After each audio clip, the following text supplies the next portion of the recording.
The periodic table is a table that organises the elements by their atomic number, electronic configuration, and chemical properties.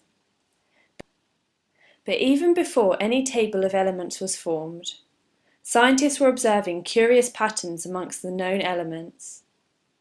Over the years, as more and more elements have been discovered, similarities in the way elements reacted with different things were observed. For example, some gases are completely unreactive with everything,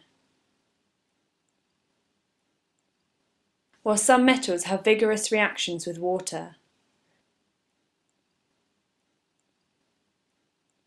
Properties like these allowed elements to be grouped together. In the 1800s, not a lot was known about the elements. Protons, neutrons, and electrons weren't even an idea.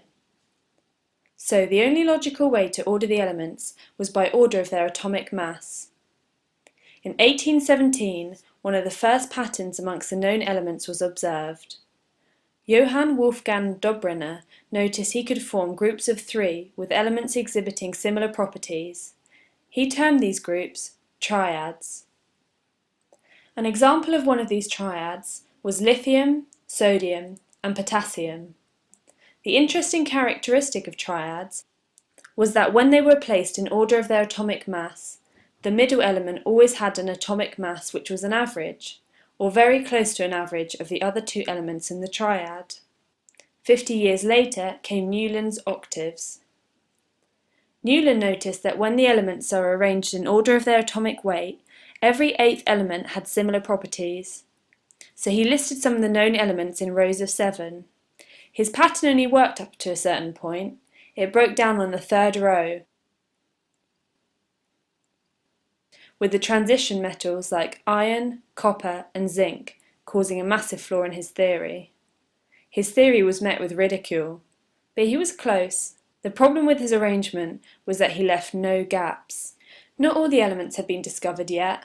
In fact, none of the group 0 elements had been discovered at all, and many of the elements had been assigned incorrect atomic weights. He had also not predicted the complex nature of elements.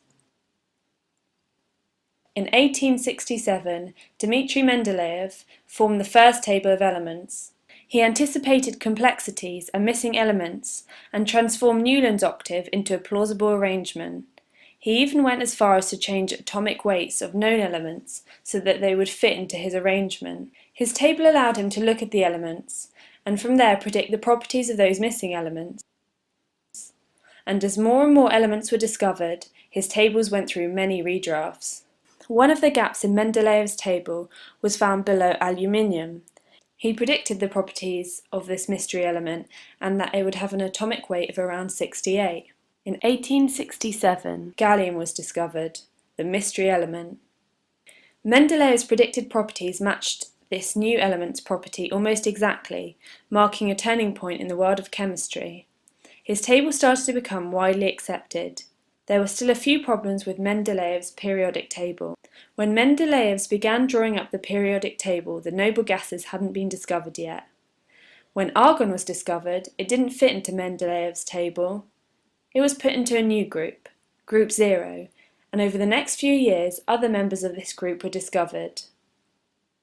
Other problems with ordering the atomic weight also caused issues.